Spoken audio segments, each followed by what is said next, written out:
Saludos and salutations, Broncos country, and welcome back into another exciting episode of Broncos Talk. Ladies and gentlemen, we have got a banger for you guys today. I know I missed that snap, but that's because I'm old, so my whole system is off. But ladies and gentlemen, we have a new offensive coordinator at the helm, but we also have a new play caller. If you don't know, you've been living under a rock, so get on out of there because you do not want to miss a single part of today's show. So please make sure your food is warm and your beer is cold because you are not going to want to miss a single moment of today's show. And ladies and gentlemen, with that being said, let me just say, if you're one of those people when you go get gas at a gas station and you don't turn off your car and you leave it running while you're pumping gas, you're breaking the rules. I don't know if I was going to say law, but I don't know if it's a law. You need to turn off your car before you pump gas into your car. If you charge your car, if you have an electric car, I don't care. Do whatever the hell you want. But please don't be that person because I will get out of my car and tell you, hey, turn your car off because I don't want to be blown up to smithereens.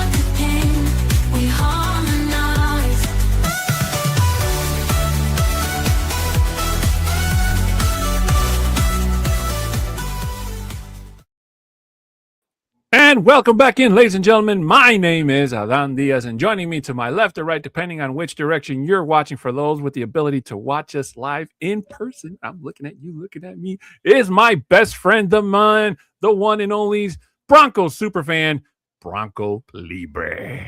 What's happening, Broncos country? Can't wait to talk about the new OC and his new duties. You know, I got to say, Libre, I think that out of every one of the shows here on the network, I still think that we have the coolest intro video of all time. Of all time? Of all time. It cannot be you made it? No, I wish I could take credit for it. I didn't make it. I approved it, but I got to give credit where credit is due. Johnny Baki made the video. I think he came up with the lyrics, and he probably hired somebody to sing it. He'll tell you it's AI, but Johnny's got a lot of friends we don't know about. He's very well connected. So he has those connections. He's got those connections, baby. It's how we're able to stream on here on this awesome network. But ladies and gentlemen, if this is your first time here, welcome in. If not, welcome back. Before we get started with today's show, we got a couple of things we got to get off our chest, just like we do every single week. It's me. Say it with your chest. Say it with your chest. Say it with your chest. So, first of all, we'd like to ask you for your support for us here on the Orange and Blue Network. If you can subscribe, share, comment, and like on this and all of the videos previously. If this is your first time, you've never seen any of the other ones, feel free to go back after this video and check them out. Leave your comments. If there's something you heard us say that you agree or don't agree with, please feel free to hit us up and argue with us because we're Latinos. It's what we're good at, arguing back and forth, back and forth, back and forth. Also, your support helps us grow and spread the news to the world that we are here because Broncos country is everywhere. Believe it or not, it's not just a country. For any business inquiries, you can email at broncostalk2020@gmail.com. Audio listeners, regardless of what platform you're listening us to, please, 5-star reviews are very much appreciated. And if you want, you can screenshot that review and you can send it to our socials. Our Twitter handles are right there at the bottom of the screen, and we will happily read them off and thank you personally on the air. Mine is at a 6'10" Mexican. Bronco Libre is at Bronco Libre 5280. Ladies and gentlemen, we are also sponsored by W. If you don't know what W is, it's basically got no sugar, no calories, no maltodextrin, no fillers, and no artificial colors. It's formulated with nothing but amino acids, B vitamins, and nootropics, including the patented neurofactor formula, which is the caffeine that is derived directly from the coffee fruit. And to show you guys how awesome W is, They want to hook you up with a 10% off discount when you go and make your final purchase order on their website. So please use the code OBN10 to get your 10% off your order at checkout. Shout out to W for being a continued sponsor of this and all the shows here on the Orange and Blue Network. Again, that code is OBN10 to get your 10% off at checkout. Ladies and gentlemen, I know we're currently in the off season as of this recording, but that doesn't mean that the fun has to stop because there is so much to hear, see, watch, and maybe in the future even do here on the Orange and Blue Network. So we have a bunch of other shows here to help you guys stay informed and keep you just abreast of what is going on. So, ladies and gentlemen, we are going to go over the show schedule for you. If you've never heard it before, please keep in mind that the times I'm going to read are in Mountain Time. First of all, we have on Mondays and Fridays, we have the Orange and Blue Blitz at 11 a.m. On Mondays, we have the Broncos Bros at 7 because you even Bronco, bro? You know? Come on, bro. Tuesdays at 7:30 p. At 7:30, we have the flagship show, which is Nothing Wrong with Orange and Blue. And then on Wednesdays, before we go live on the air at 6, we have the Mahi Symposium, where the guys break down all the Denver stuff going on with the Nuggets and pretty soon the Rockies. I don't think the Nuggets are doing too hot, Libre. I've been watching a lot of videos about how the Nuggets are struggling, even worse than maybe not worse than my Bulls, but we're both looking for answers to a lot of questions. Let me tell you. On Thursdays at 7, we have the Mahi Oukast podcast, and then on Fridays during the off season, we will be going on once a month for Viva Los Broncos. During the regular season, every single Friday will be on the air. So please make sure, for those of you that follow us there, to keep notification button live so you get live notifications on when we go live there. Fresh squeeze for all the breaking news as well and going on in Broncos country so you never miss anything. During the regular season, we have the Get Buck pregame show. For those of you not being able to watch the actual play-by-play, we have the Bucking booth. And then the post-game show, which is the Buck Your Feelings at the end of the game with the guys breaking down all the information of that day's news. Yeah. Whew. It's about time. Good night, everybody. And with that, we be out. No. But ladies and gentlemen, we have got a new offensive coordinator. We have got a new play caller, Libre. This is an exciting time to be a Broncos fan, let me tell you, because for such a long time, and you've heard Libre and I discuss this in the past, where there have been times, especially last year, where we have questioned so many of the offensive drives last year, and we were begging if we had a direct line straight to Sean Payton to say, hey, let's let Lombardi call the plays. Let's see what he's got. Because I don't know about Libre, but I knew the writing was on the wall where if anything in Denver went wrong, Lombardi was going to be the scapegoat. And in a sense, it kind of was. Now, it wasn't Lombardi's fault that Bo Nix got hurt or the way that offense ran in the AFC Championship game. He tried to do what he could in a week's time with the backup quarterback. That's all you can ask of him and Sean Payton. A lot of those mistakes that were in that AFC Championship game, though, we talked about before, were on Sean Payton, and he owned up to them. So, but now is a new beginning, Libre, and now we get to see what Davis Webb can do outside of a capacity of was he the quarterback's coach, if I'm not mistaken, before? Correct. So I'm really interested to see what he can do now that he has control of the offense and gets to call the plays. So it is really exciting to see what he can do with Bo Nix. By the way, Libre, happy birthday to Bo Nix. Today's Bo Nix's birthday. I was just going to say that too. Bo Nix, happy birthday, young man. 26 years old, Libre. You're him here in the Mile High City. Libre, I can't tell you where in the world I was in February of 2000. Somewhere in the north side of Chicago acting like an idiot. I'll tell you that much. I was here in Denver celebrating a Super Bowl 33 championship. Ooh-wee. Hello, Libre. Well, no, that was the 99 season because that was the 97, the 98, so 99. No, so we weren't. Yeah. Right I after was about Elway to say, retired. like, Yeah, wasn't that the greatest show on turf that won that year? I The think so. '99 Yeah, season? Yeah. yeah. But uh, going back to my point Lee, before I turn it over to you, I think that this is a very fantastic time to be a Broncos fan because now the only thing we need to see is what are the weapons that are going to be given to Webb and say, hey, look, you got Bo Nix, you got X wide receivers, you got Y running backs, X tight ends, think of something, make something up. So I think that we are in a really good position going forward, Libre, because this is something that a lot of teams are not going to have tape on in the very first season. So it's a very perfect time for the Broncos offense to literally get a leg up on the competition. You know, we go back to Davis Webb. I said this as soon as we hired him, and this is really before we hired him as the OC, and when we let go of Joe Lombardi. I said it was done for a reason. I go, part of it, I go back and listen to the recordings. I said it. I go, once Lombardi was let go, I said, this is the opportunity that Davis Webb is now going to come in and be the OC, and he's going to be taking over the play calling duties. I said it. I go, that's the only way I think why he stayed here, because he had the opportunity to go to another team to be the head coach and do that.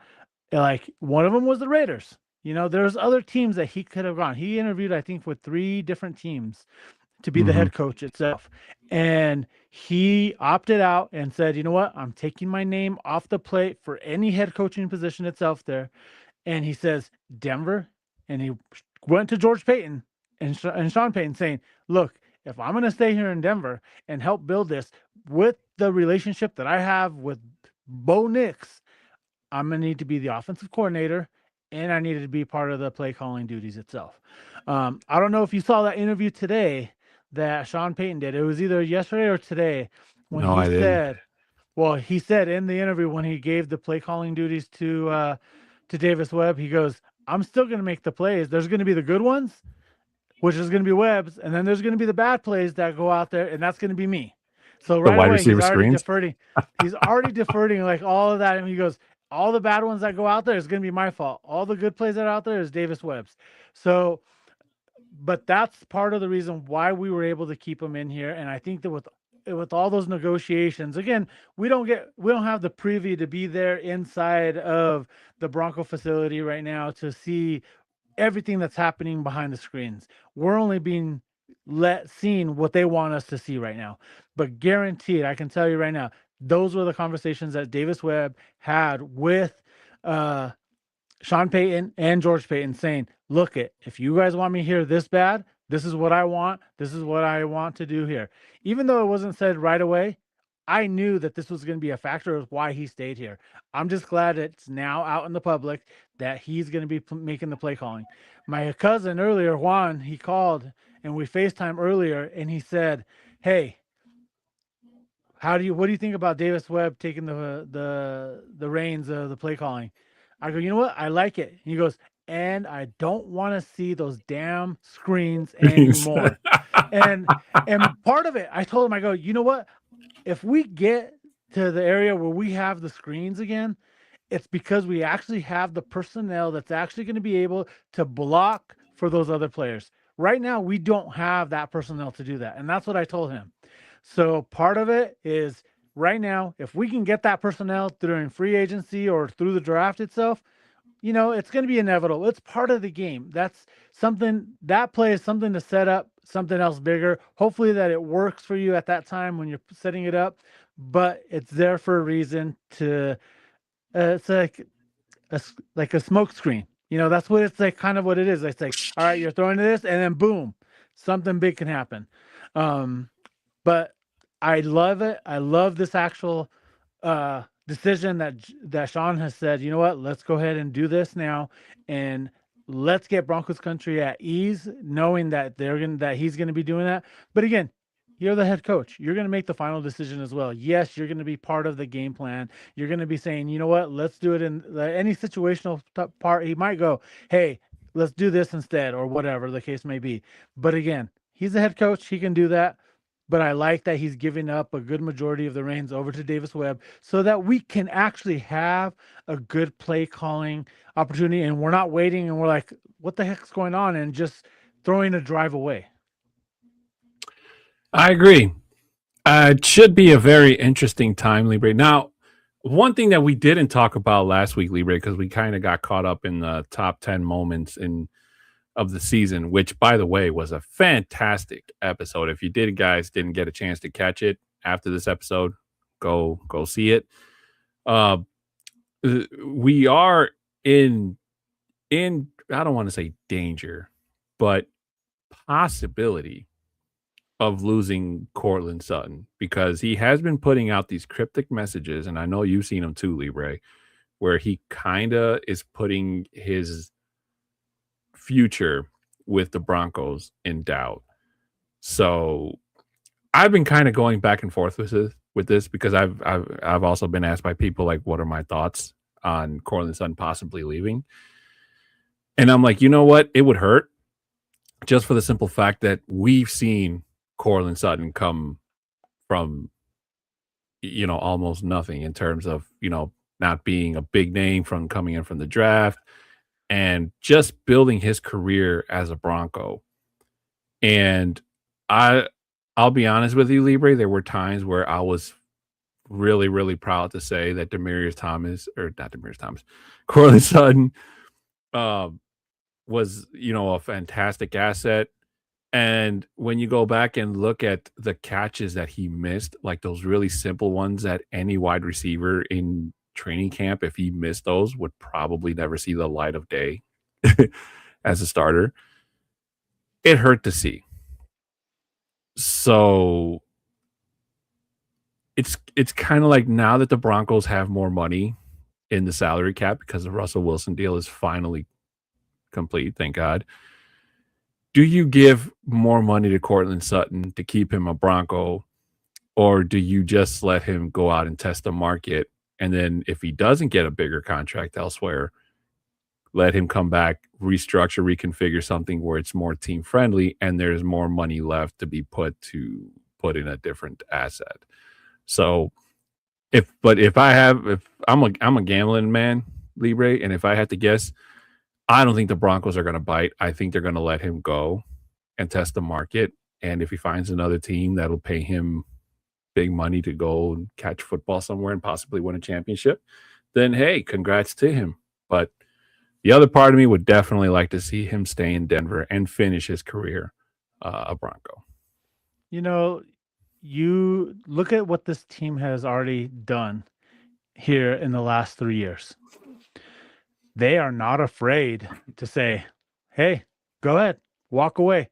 We're fine and paying, that huge hit of $85+ million on somebody that never even played a single down on a new contract that he signed with us. So the thing is, they're not afraid to say, go ahead and walk away. And honestly, I don't see another team unless the team is a real needy team that needs a wide receiver, then yes, I think that they would sign him and do all that.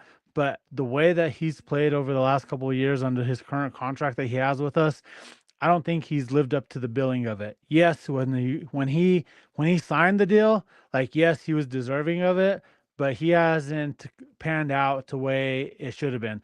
But I've already expressed this as well in the past, is that he's truly not a true number one receiver on this team, or I don't think in the league or any team itself. I think he's a good number two receiver. He just needs help. He's just, because he does have that number one status on him on this team, he's going against the best corner of the opposing team as well. So that right there alone is a little bit harder.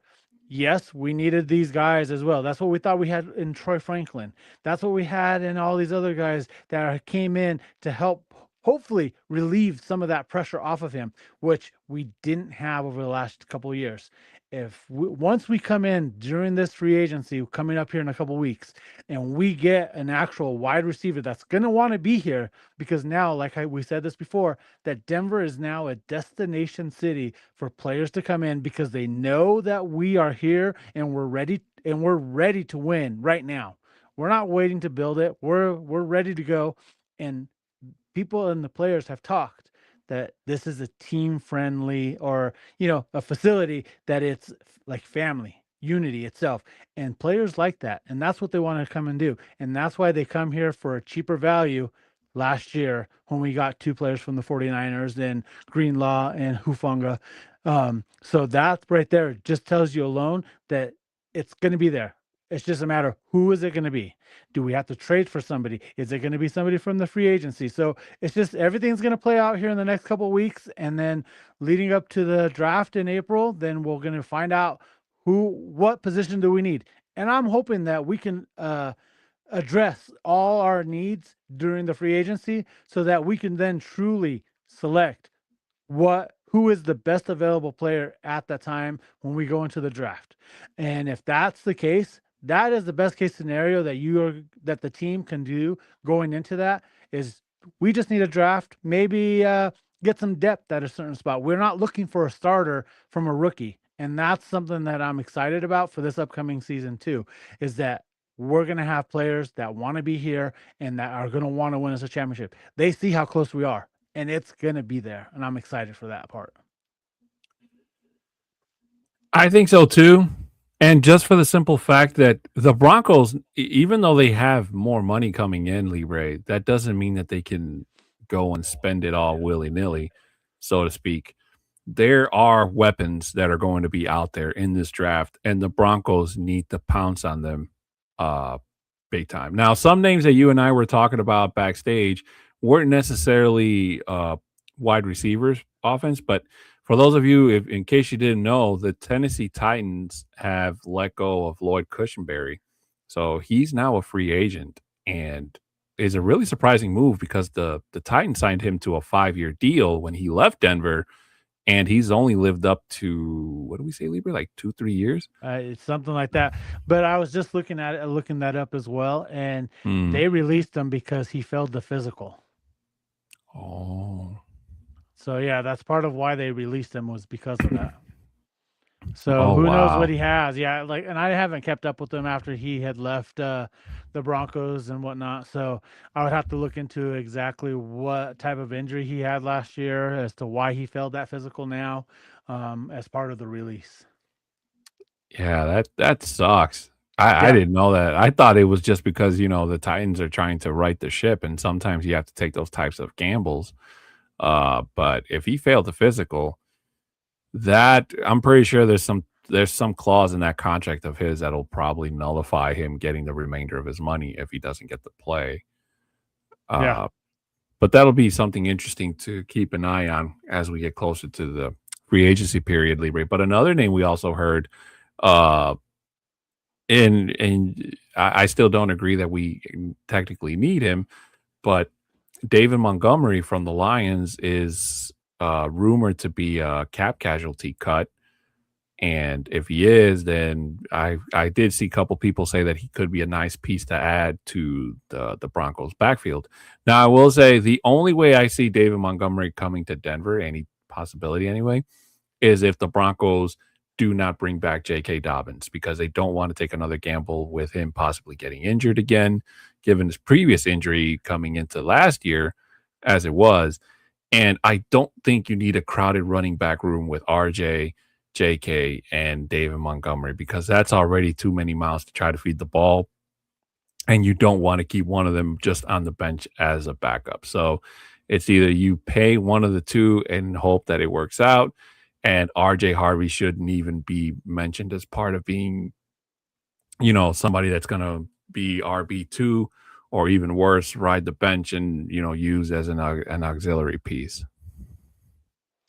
In a way, like when you think about all of these free agencies, the free agent players that are coming in, we have word that Travis Etienne. There's a question that was put out there. How would you like this running back room right now?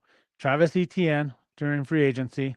David Montgomery, you'd have to trade for him as of right now because he's still under contract with them. And then RJ Harvey. And this is from A-Rod on KOA radio here in Denver. So he posted that question out earlier today. How would you like that running back room right now? Would that be a good running back room to be able to say, yes, you have Travis Etienne, you have David Montgomery, who's going to be that 1-2 punch, and then you have RJ Harvey as that specialty, the one that goes in there, that mix play that maybe does that the third downs or whatnot. But I actually, thinking about it from the time that he sent it out, at first, the initial seeing it, and I was like, I don't know about that. But just thinking it over again, now you're getting two quality running backs that have proven themselves here in the league with Travis Etienne. We saw him here in Denver last year. We lost to them, but he's able to get out there and run, and that's what we need. We need a good, strong running back right now that's going to be able to produce some numbers. And that's what David Montgomery does as well. So by having those two right there, keeping them healthy, not being able to be them the number one guy throughout the whole season is going to be the best thing because you're not wearing them out during the 17 game season itself. And then you throw in second year RJ Harvey in there with his speed and whatnot, like we saw last week with one of the plays that he had. Like I'm actually excited. If we can actually pull that off, I'd be happy with this running back room. Our good friend Jay Weaver coming in saying, "Hope you guys are having a great night." Dream Viva in the comments, and yes, we are. Now that you have showed up. Yeah, thank you so much, Jay. Appreciate you having here. Thank you so much for your support. Shai Vargas jumping in saying Broncos need the tight end from the Oregon Ducks. You know what? Like I was watching the Broncos Bros and also the Mile High Oukast shows, and of course, Fanatic Dak is an Oregon fan, and he says I'm a little biased, but we do need to get him. He's the guy, but he's not a first rounder. Hopefully, like we can get him in the third round.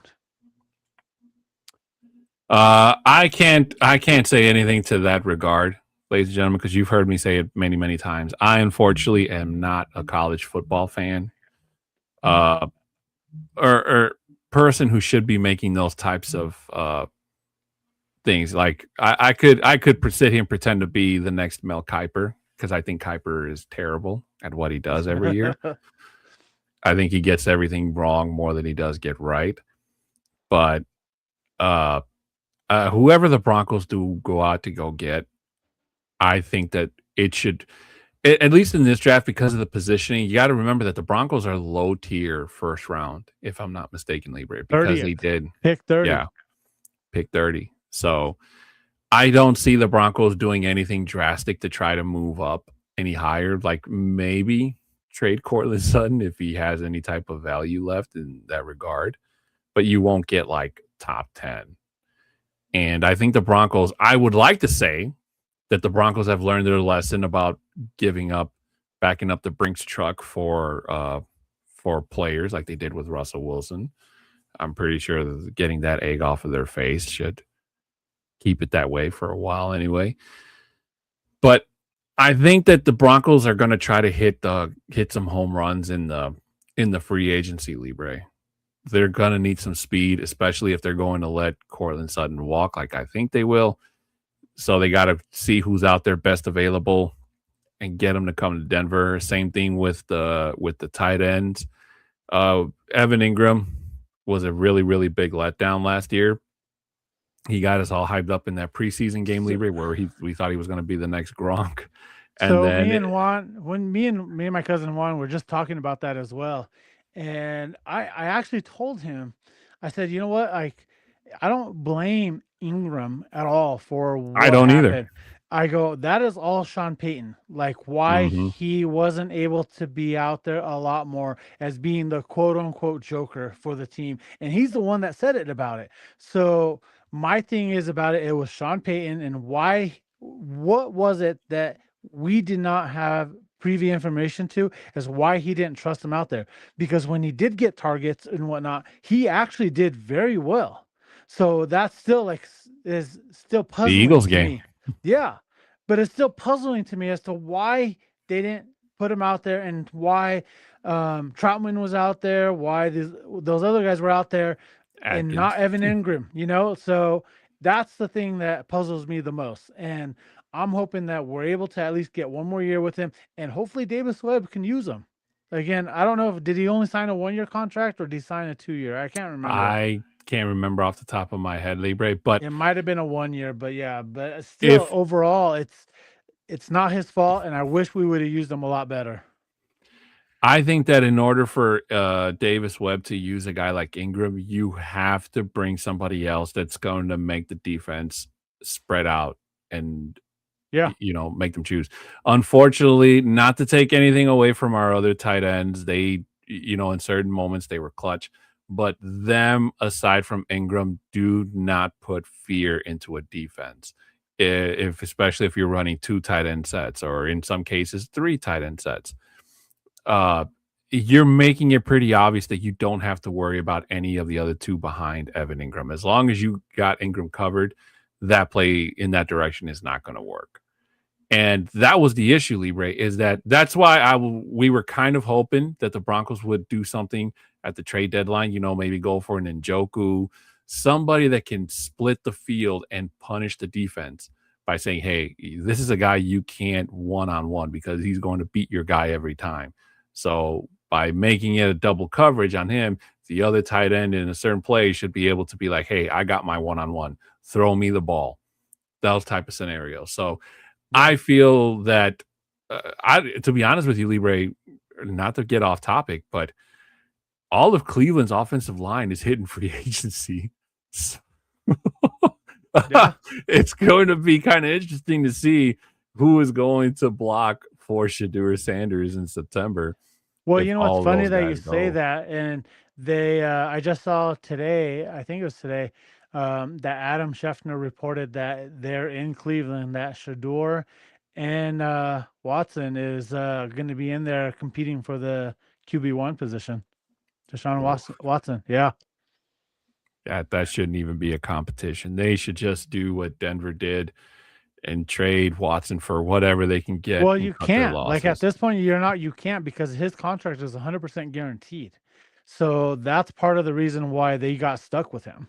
Because they're on the hook for every single penny of his contract. So unless they do trade, which I don't see that there's going to be a team that's willing to accept that type of responsibility of it. I'm looking up his contract details right now, Libre. Fully guaranteed 5-year, $230 million contract from 2022 until this year. So this is the last year of his contract. And it features a massive 2026 cap hit of over $80 million.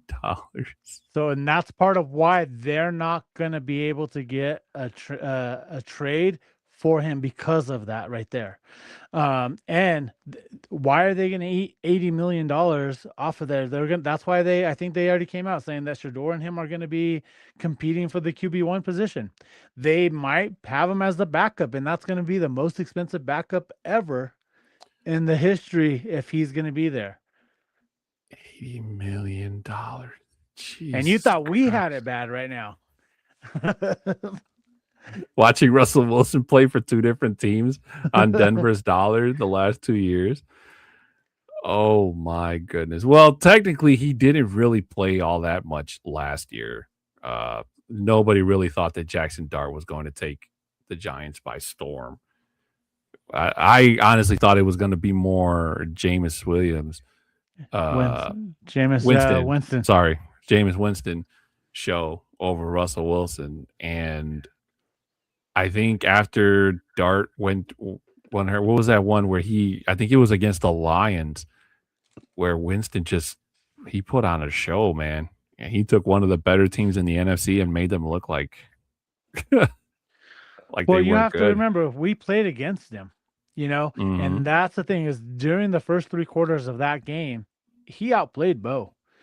but you could see that he was a rookie and that he did not have the finishing uh to finish us off, like in Mortal Kombat. Now finish them. Finish him. So so, and that's part of what you could see in his game. And then you could see it, especially because they were hot going into that game against us. And after that game, kind of, I think, broke them. And you could see that they didn't have that finishing move of just getting people done and then, just finish the game off and win it.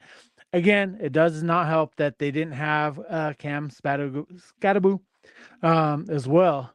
And that's my son's favorite player in the NFL right now. Just he goes, he's my goat. He's my goat. But no, part of it is he's gonna get there. Like the Giants will be there eventually, but it's gonna take him a little bit. They still need some other key factors. And again, they also had their number one wide receiver out as well. They had their number one running back with Scattaboo out, so Jackson Dart was playing with backups as well while he's in there, but they didn't have the finishing power to finish us off during that game. I wholeheartedly agree, Libre. And I would say that it would be awesome if the Broncos could get a guy like David Njoku here, or see what best tight end available is going to be in free agency. Now, I did hear something about Kyle Pitts possibly being a Broncos target, but I don't think so. No, I don't think so as well. I think Atlanta's is more than right now. They're worrying about how to deal with the whole Kirk Cousins situation going to go play somewhere else thing right now. And they're going to try to keep as much as that Atlanta team close-knit to make sure that the next head coach has got something to work with. And he can make changes along the way, obviously, Libre. But whoever the Broncos do go out to get, the good thing is that we have really good management in George Payton and Sean Payton as well. So even if the Broncos do not hit a home run or homers in general in free agency, I would like to think that they know what they're doing in the form of the draft. And I still stick by this, Libre. I think that, and I don't mean to beat a dead horse when I say this, but I still think that picking Jahdae Barron was a great choice. And a lot of people to this day, Libre, will still argue with us and tell us that no, it was not, that it was a bad choice, that they should have went and got Hampton. And it's like, can't you guys just be happy for us? Right. Well, and a lot of people, like, especially now that after the season's done, and with now, because we did have him as the number one pick in the first round, and to have him go in and replace Riley Moss and to have and get and trade Moss away. But you can't do that. You have to have all three of them in there. But Jahdae Barron needs to have a bigger role within this defense now. Maybe even be more of the slot receiver. I think he's going to excel at the slot itself and not the actual true corner. And I think that's why we brought him in as well. But I don't want to see Riley Moss go. I don't want to see him be part of a trade deal as well, because he was one of the best corners in the league. Yes, we have the All-Star, the Defensive Player of the Year the year before in PS2. But you have to remember, Riley Moss had a lot of targets, but look what he gave up. Yes, he might have had a lot of DPIs, but again, look at what the quality of work that he did. If you look at just straight up numbers, he's a top corner in the league. Opposite of PS2. Like, we had one of the best two corners out there, and we just want to give it up and throw it away. I'd like to keep Riley Moss here and have him be one of those top tier defensive guys here in Denver still, and let us go out there and win a championship with him, because he deserves it. I agree. And I think that a lot of the hate on Riley Moss, it was just coming from people. Nobody wants to see their team get penalized like we did. obviously. That's without without going through. But at the same time, Libre, Riley Moss, I think his worst game you could probably say was the Jacksonville game. To Yeah. me, I think that was his worst game because I just saw him get beat at the point of attack almost every time. We talked about when we saw like we really appreciated him trying to come and be like Palomalu and dive and missile and all that. But the thing is, if you miss, a guy like Parker Washington is going to punish you every single time, and that's exactly Uh, what that Jaguars offense did. Well, and it also goes as well that it's just our whole defensive unit for that game did not have a great game as well. They were off that game. So you just can't just blame Moss for that. It was a whole defense, a whole team effort that's as to why we lost that game. But again, not all teams, not all great defenses. It's even the no fly zone. They had rough games as well, but it was just happened to be that that was one of three losses that we had, and the only loss that we had at home during the regular season as well. Yeah, it still hurts though, Libra. Oh no, I absolutely. Um, so I hope he does stay because he is I still think he's a great asset. That whole defense, I believe, is going to be okay because Vance Joseph is still there. Now, if Vance Joseph would have left, I think that we'd have been looking at a couple of changes in that defense. Riley Moss possibly being used as trade bait, I would say.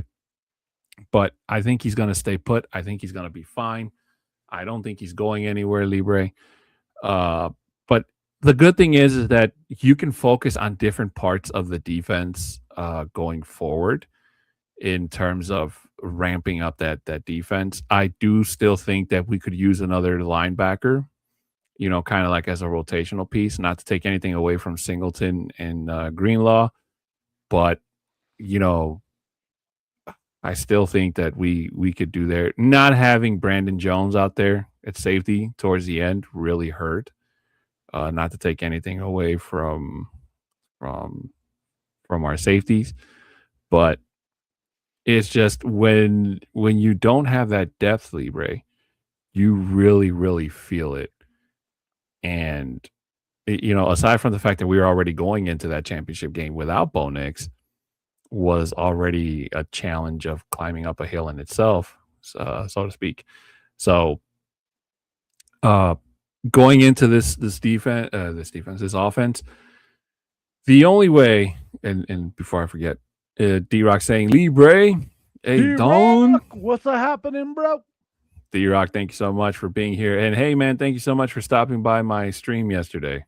It was really nice to see you watching me play Animal Crossing. Um, but I think for this offense to flourish, Libre, going back to what we were talking about earlier, I know Sean Payton made that comment kind of jokingly. The bad plays are going to be his, and the good plays are going to be his. Yeah. We need for Sean Payton to let Davis Webb go at his pace because he cannot try to shield him. Because if he does, then Davis is not going to be able to know what plays work and what plays don't. So hopefully it's one of those that's like kind of releasing more control over the offense as we go along during the season, especially if we see that Bo Nix and whatever weapons he has at his disposal flourish and it works. Yeah. And the Broncos are putting up points and the defense is going out there not having to pick up after mistakes that Denver made and actually clamp down and close out games and not having to always rely on nail biters like last year. Because let's face it, Libre, there's a really big long shot where we cannot have that type of luck 2 seasons in a row consecutively and keep winning games by the skin of our teeth. Like you have to remember, like, look what Kansas City did the year before when they made it into the Super Bowl and lost, is that they won all of those close games very close. And then the following year, they were losing all of those, but they were also going in a decline as well. We are still skyrocketing. And look at what we were able to do with the personnel that we had as well, and that we were still winning these close games. But now that we have this extra funds to actually spend money on some of these players that we are lacking, our potential is still going up. It's still going up and still rising. And that's what I like about this. Also, another thing that I want to talk about when you brought up Vance Joseph, the Broncos hired CU Buffs defensive coordinator Robert Yeah, I saw it. Livingston. Robert Livingston to the pass coordinator on the defensive side. So what I like about this as well, this is a signing that they are now bring back together Livingston and Joseph back to them together. I think this is a hire from Vance Joseph saying, "Hey, I need this guy now to be part of our team so that he can help out." Just because it's someone that he knows and he's familiar with. And that's another thing is like, it's not all about the players. The players are the ones that produce on the field and all that. But who gets them there in the position or gets them trained up to do exactly what they're trying to do as the vision of the playbook itself? It's the coaches. And I feel like by adding him to the coaching staff, this is just going to help elevate, especially like I think it's in the pass game defensive coordinator position itself, where he's evaluating like the passing defense itself. What are we going to do? What personnel do we have in there? What's the capability of these guys to get out there and do on a pass plays? And that's what I'm excited about. The X's and O's of the actual game is something that like I like to look at, I like to study and so forth. And it's going to be fun. Can't wait for this upcoming year for it. And that's an actual great hire for the Broncos right now. By the way, speaking of former Broncos, Libre, shout out to Javonte Williams, man, for securing that bag Oh, with the yeah. Cowboys, man. You know what? Like Congratulations we to knew him, man. that. Like we knew that was going to happen with him. I just wanted to wish him all the success. I wish it was here. It was just Hmm. sucks that the 2 years after he had tore his ACL, that it just took him that long to actually get back to To where get he is. acclimated, yeah. But you know what? Good for him. I hope he does well. The only time he doesn't do well is when he plays against us. 'Cause- yeah. Or with Um, us for that matter.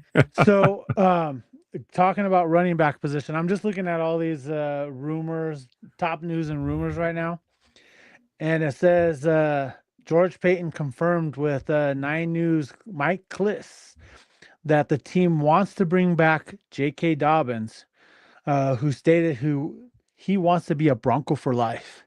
And I see that that's a good possibility that could happen. And if George Payton is telling Mike Kliss that, let me tell you that is a good source right there, because Mike Kliss Hmm. is here and with 9 News is a top tier. He's the Bronco insider.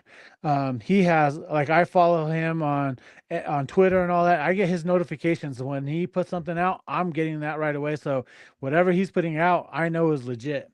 And then also at the end of the season, or he had this recent interview when he goes, "I'm a Buckeye, I'm a Bronco. That's what I want to be. I'm a Bronco." And it's like, even though I wasn't drafted here, but I'm a Bronco. And he said that at the end of the season as well. He wants to be here.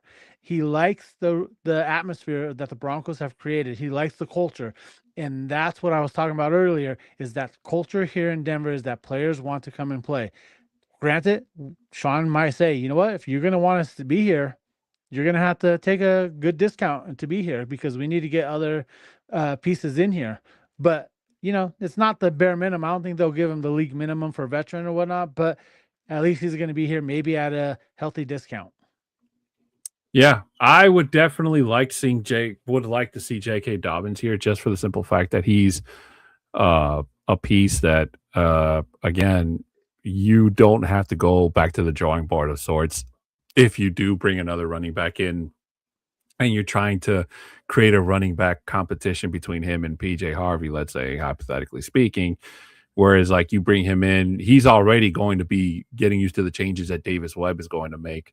So, my expectation and my hope is that Webb can create a running game, because that is something that we seriously were lacking last year, Libre. Nothing against Harvey, who was in his rookie year, and Dobbins, who it wasn't his fault, but the offensive line were not able to fully open up the holes for the running backs to run in through. RJ Harvey to catch and run was fantastic. And Yep. J.K. Dobbins, the first couple of times where he was able to find a hole to run through, ran like a madman, which was fantastic. The problem is that it wasn't very frequent. And when you can't do that on a frequent basis, Libre, you put a guy like Bo Nix in a pickle because you're forcing him to throw the ball when it's third and long, you Yeah. know. So that's the one thing that I really do hope he comes in and he tries and he comes and fixes. I know Sean Payton tried to do it with the wide receiver screens, but we're not that kind of team. No, we weren't. Like, we did not have the wide receivers that we had were not blocking receivers. I don't feel like that's who we They had. weren't. You're right. And that's when I say we didn't have the correct personnel to do that. And whenever we saw every single time that we saw the screens come up, even in the stadium, like people around us, my friend, me, we're like, why are we throwing the screen? Like you see it too, like the formation that goes up and you see it, like we're like, here comes the screen. Here comes the effing screen Yeah. right now. And of course it happens. And like, there's probably a couple of times where we actually were able to get some good yardage off of it, but 9 times out of 10 we lost yardage on that play. And Yeah. there's no, like, we still like don't understand why. Like, why you keep on doing it? You know that this doesn't work. Come on. Libre, tell us again how you felt when you saw Cam Scatterbo and that one play where they actually ran a screen and Scatterbo made it all the way to the end. So Like, and seeing that is like, this is how it's supposed to be ran. Like, this is how it's supposed to be done. But we don't have the people to do that. And we're like, we need people to do that. And we just don't. And of course, my son, because he goes, Scattergoo, my goat, my goat. I go, stop cheering for him. I go, you're going to lose your ticket. I'm going to have you kicked out right now. Libre, I was going like this I was pulling the LeBron James meme. I was going like this to my dog. Like, see, yeah. It's like, come on. Can Sean Payton see it from his side of the sideline? Like, this is what... he's at the field level view of it, so I don't think he saw it until they saw tape afterwards. It's like, come on, like, I really hope, and everybody on the internet said the same thing, because I remember that play went viral on Twitter where people were, if Sean Payton was on Twitter, they were trying to tag him like, hey, this is how a successful screen is run. Yeah. It was embarrassing, Libre. But I hope that this upcoming season that we have the personnel that if we throw that screen, that it actually is successful. And we are now putting the trust in Sean Payton, George Payton, and the coaching staff to do that now. Pretty much. Because there is very little room for error, I want to say.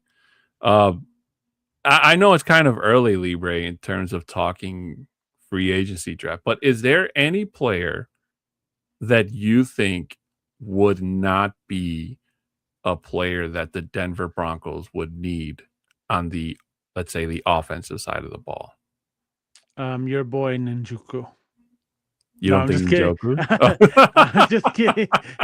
Just because of last season, that's like you just wanted to trade for him every single time that we talked about. I would not shut up about it. That's who I wanted. That's my guy. That's my guy. That's my Nick Chubb. But one guy is I know that Tyreek Hill was just released by Miami as well. But again, he's dealing with that terrible knee injury itself, and I don't think we should take a chance on him at all. Another guy is AJ Brown. There's a lot of rumors that we have about AJ Brown being traded here to Denver, and that's one thing that I do not like. I do not like that move at all, because first of all, the type of player that he is, and it's all about himself, and he's a cancer in the locker room. And that was said all season long there in Philadelphia. And there's nothing that you can say to me to change my mind. Is like, I do not want him here. He's just a cancer. Yes, he's a great player, But you don't want that type of cancer in the locker room with the culture that this team has already built. Damn it, Libre, I should have went first because you took my answer. You're welcome. But yeah, I agree. There's no way. I mean, you don't have to be an Eagles fan to see what the whole premise of AJ uh and it kind of makes sense why Tennessee let him go because it's something that we didn't see initially, you know. Yeah. And when you don't need that type of player, Leroy. You're right. That is a cancer if I've ever seen one. The confrontations that we saw on camera going at it with Jalen Hurts, like it was his fault, you know, Right? and then the what we didn't see, you know, with the in the locker rooms, I'm sure, which were heated conversations. You just don't need that. We don't need that in Denver, Libre. We are trying to build a team where everybody does their part to succeed. And I know there's usually one in every team where Yeah. every team has a player that's a diva. And that's exactly what I think those guys are going to be if they come to Denver. They're just going to be those types of players where they're going to try to make it all about me. And if you don't feed them the ball or force the ball into their direction, then you get those types of hissy fits, I want to say for a safer term. And that's just what I don't like no. And then to the proposal Libre giving up Riley Moss and a second round, Yeah. Yeah. like are That like you I don't get that nuts? as well. Like that's way too much of a capital to give out. Yeah, like you don't need that. And I will still die on that hill, Libre. I will tell any Eagles fan that the reason they weren't competitive last year is because they let their offensive coordinator go. And that goes back to what we talked about earlier about the coaching staff that you have for your team is so important because if you take one piece out, you'll get left with a stagnant offense like the Eagles last year. And that's exactly what they were. And they still had most of their offensive pieces, Libre. Their defense was the one that kind of got gutted after their Super Bowl win. But you don't have a guy like Kellen Moore, who was the mastermind calling those offensive plays. And now you don't know what to do with Saquon. You mentioned AJ not being able to get enough passes, and you're forcing the ball to your other I can't forget Devontae Smith. And as good as Devontae Smith is, you can't always throw the ball to him, Lieber. He's not always going to be open, you know. And Yeah. it just created more problems than needed to be. And I think that the Eagles are going to have more issues going forward because they're going to keep trying to recycle offensive coordinators, and it won't get solved until the head coach is gone. I'm sorry, but that's the only way I see it because there can only be so many times where you can use an offensive coordinator or a defensive coordinator at that as the scapegoat. And credit to Vic Fangio. Vic Fangio, one of the best defensive minded coaches in the league, tried to do his best with what he had, and we saw that obviously it's not enough. You need more than that. So I trust Sean Payton, and so far since he's taken the reins and the helm, he hasn't really made any bad acquisitions in terms of free agency pickups. I know we weren't all that, some of us anyway, let me rephrase that, weren't all that high on the Evan Ingram signing, but that's just because I felt like there was more hype behind him than that they were giving him when we hadn't seen him play a single Yeah. down as a Bronco. But to your point, and you're totally right, it wasn't his fault because of the plays he was running last season because they weren't plays where the offense was going to make them choose. Evan Ingram was usually almost always covered, and when Bo Nix did try to force feed him the ball, it was either over his head or incomplete, or the play just didn't work. And the only exception to that, Libre, was the Eagles game. When we saw what Evan Ingram can do, I'm like, we need him to do that every single week, and that offense is going to be humming. Mhm. No, you're Uh, right. but with that being said, ladies and gentlemen, Libre and I have reached the end of regulation, which means it is now time for Broncos Talk Overtime. Let's Overtime. go. Let's go.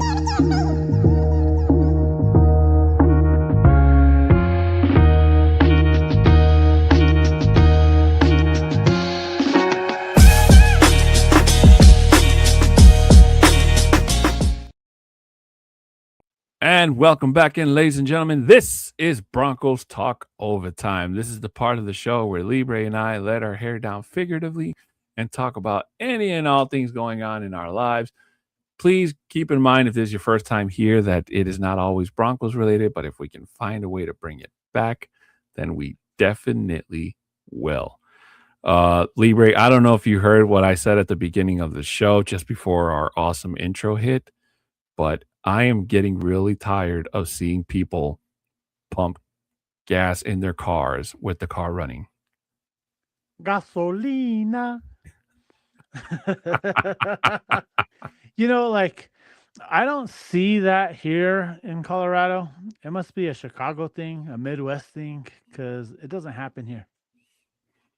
Last year, I will never forget this, and I wish my dash cam would have caught it, but there was this car in front of me, and the lady sent her, this kid had to have been like 6 7 years old, to go and uh shut up. I didn't say nothing, bro. I know what you meant. um to send his son to go and put the what do you The the pump in, gasolina. the handle, yeah, to put it back. I don't know what this child was thinking, but it made me understand. I don't know if you've ever read like the rules that are at each gas pump, and one of the rules it says is that you have to be over 18 to pump your own gas.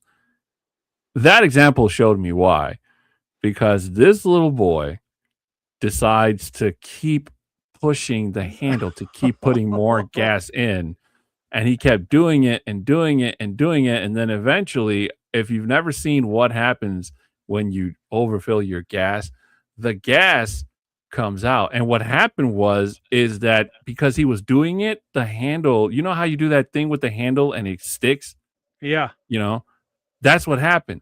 So the handle got stuck, and he didn't know how to undo it, I guess, and the gas just came flying out of the tank, and that little boy got soaked, and the mama comes running out and takes the handle, turns it off, puts it back, starts yelling at the kid like it's his fault, and tells him to get into the car. I stepped out of my car, Libre, and I'm like, and I yelled from across the way. I'm like, ma'am, you might want to let that kid dry up, because you're putting a kid that's gas soaked into a warm car. Just a That's not little a static very electricity is gonna city. boom. Yeah. And she told me to mind my own effing business, got in her car and took off.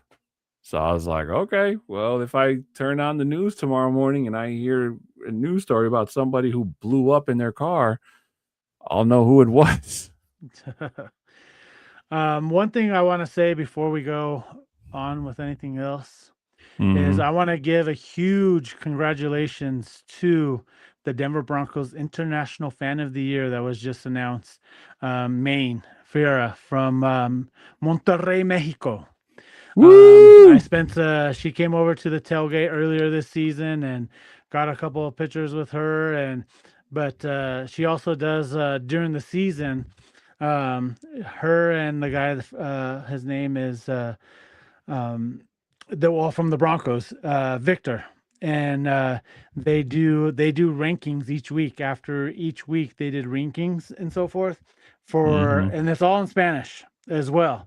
And what I loved about it is that they'll go in there and talk about, all right, how they ranked each team from the previous week. So it's like, the normal rankings that come out and so forth, but they go in and rank. But what I loved about their show is that, yes, they're hardcore Bronco fans. Victor works with the Broncos. He does the Broncos en Español, the Bronco Fanáticos and all that.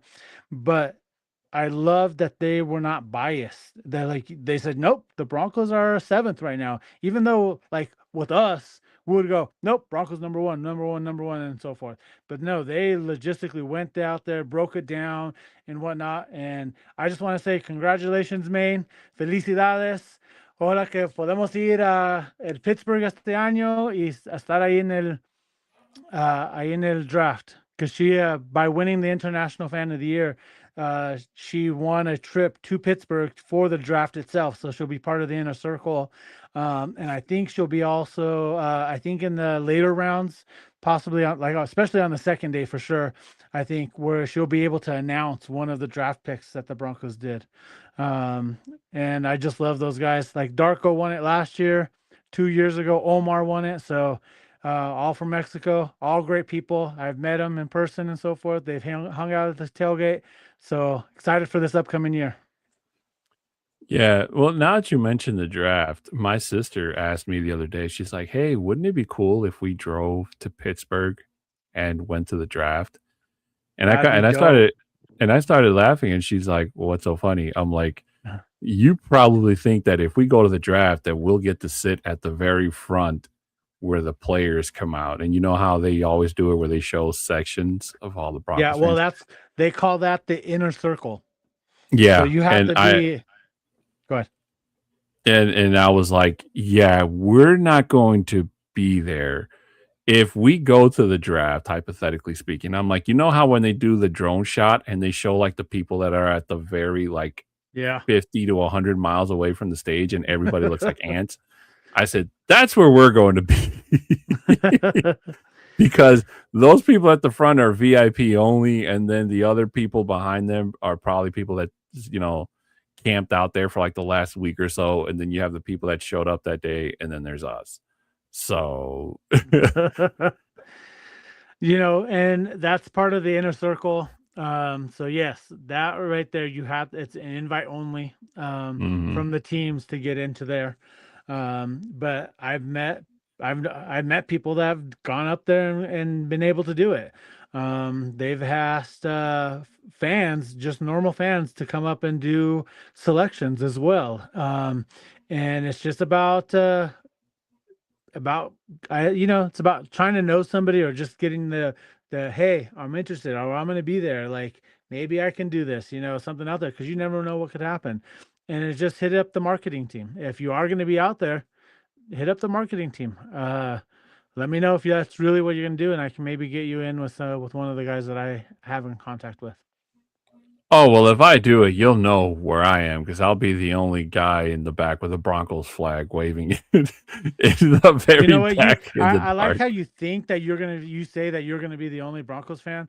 Like, they made this as like a party now. So you're going to see walks of life of all the teams that are going to be there, because people travel to just do the draft itself. And so you'll be surprised on how many Bronco fans will be there in Pittsburgh. Oh, I know Broncos fans travel. I'm telling you, the amount of Broncos, and Johnny is my witness because he was there, and so was Jay. I was not expecting to have many Broncos fans in Indianapolis when we went to that game. Like, I even told my nephew, I'm like, boy, you'll probably see a lot of white and blue. And just remember, we're in hostile territory, so it's going to be like that. But as soon as we got to Lucas Oil Stadium, and we got there early, and the amount of Broncos fans that just showed up, there was more orange and blue in sight than there was Colts fans. And that was a fantastic thing to see, because I was like, wow. It almost gave me the feeling of it almost felt like a Broncos home game. If it wasn't for the fact that they're, the horseshoes and the names and all that stuff when you walk in. If you took all that away, you could convince me that was a Broncos home game, because it really felt that way. Yeah. But it was great to see, Libre.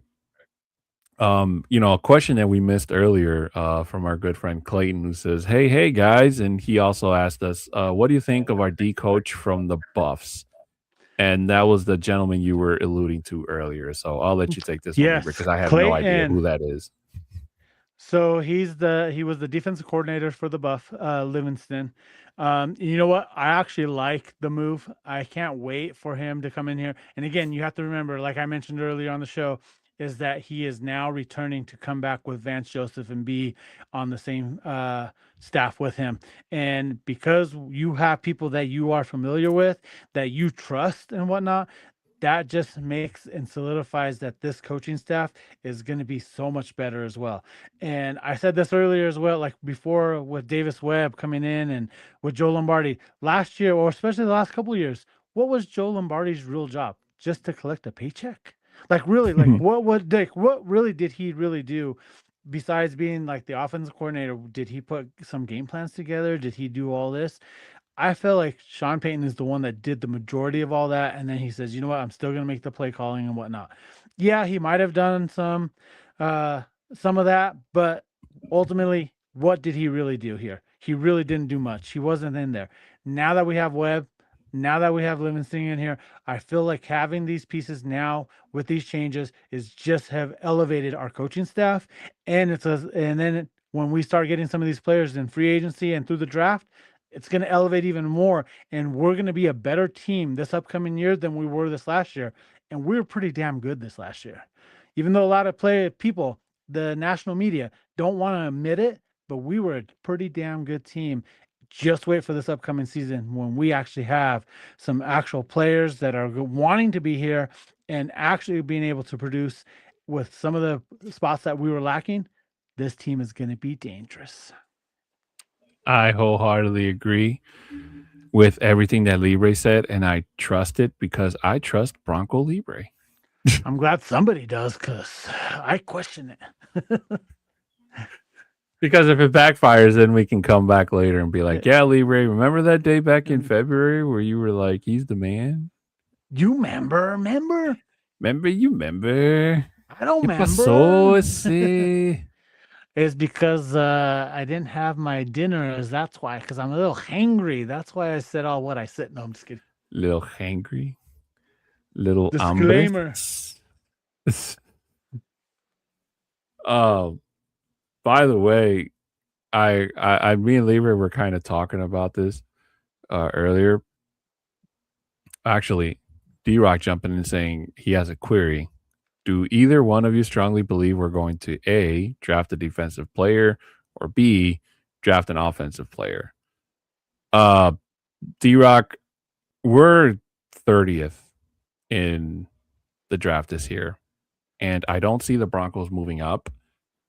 And technically, they took a big swing on defense last year with Jade Barron.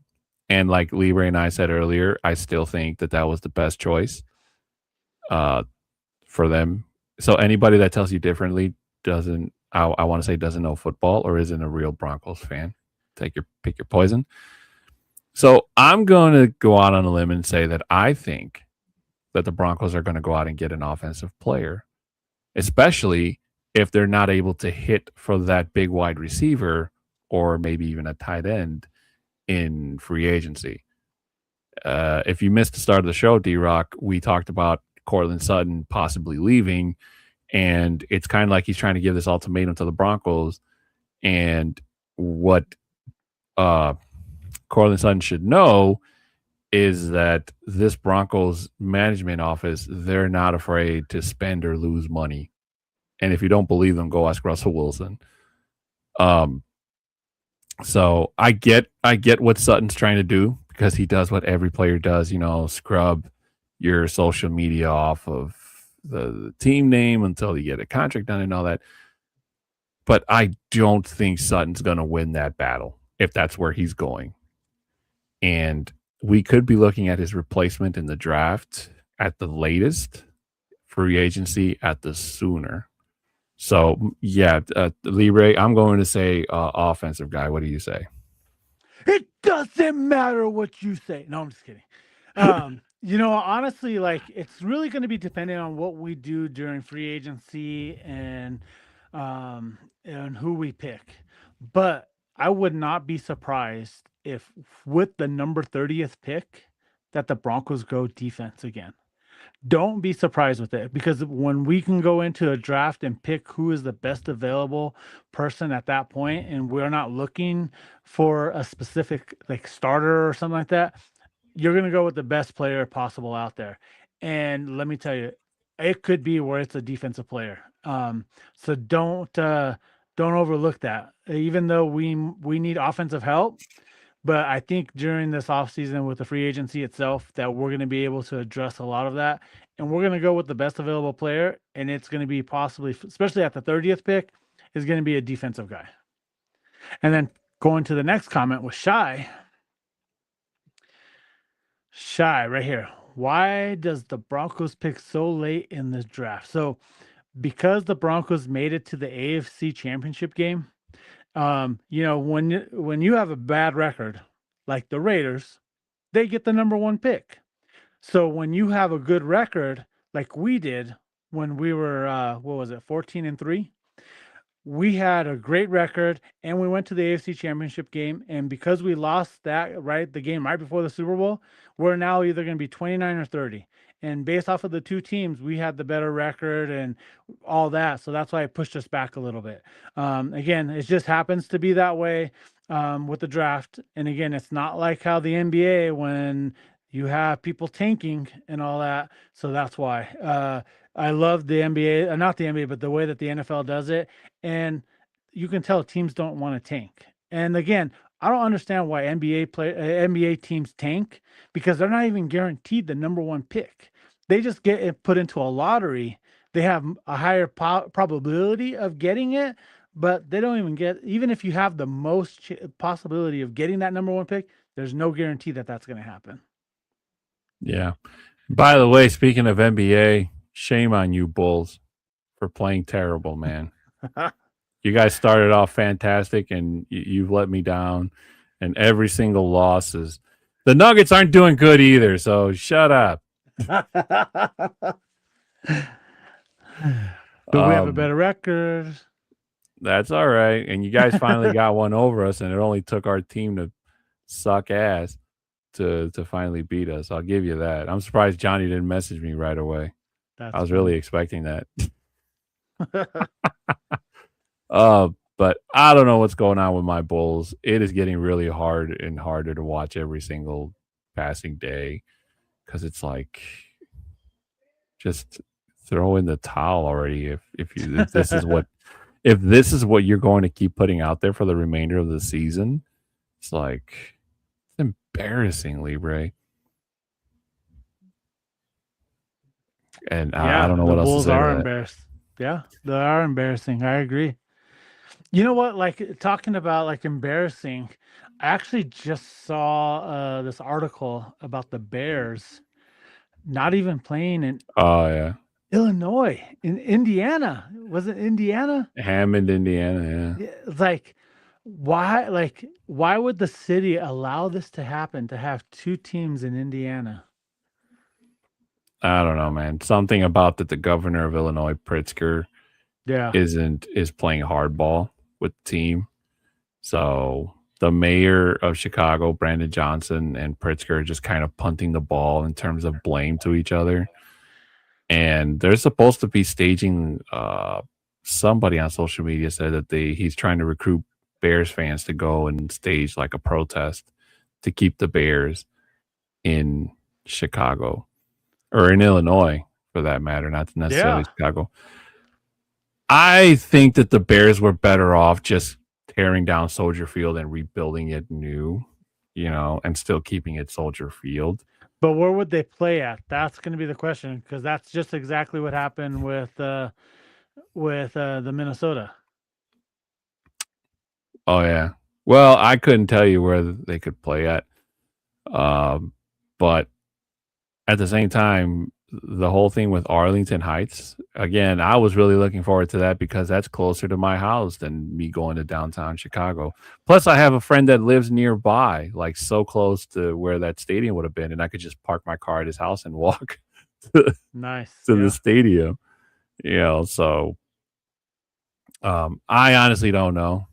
I don't know what the hell's going to happen. I think that right now they're kind of just saying, well, if you don't give it's like somebody's playing hardball with somebody else, and it's like, if you don't give us what we want, then we're going to go play in Indiana, because the Indiana governor and the community are, open arms and ready to welcome in another team that would give the Colts a run for their money, I suppose, if that does come through. Yeah. A part of me thinks that this is all just a PR stunt, and absolutely. that the thing in Arlington is going to come through, and Hammond's going to be disappointed. And then another part of me wants to believe that they're just going to go to Indiana, and and some Bears fans are trying to play it off like, oh, it's only a 20-minute drive from where Soldier Field used to be, like, relaxed. And they're missing the big point. So, and they've already gotten a bunch of people that said, hey, if the Bears move, I'm not a Bears fan anymore. So we could be seeing an influx of bandwagon Broncos fans, Libre, in the future. You see that already in Kansas City.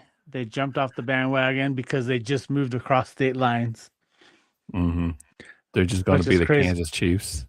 Well, they're still Kansas City. It's like Kansas City, Kansas now, instead of Kansas City, Missouri.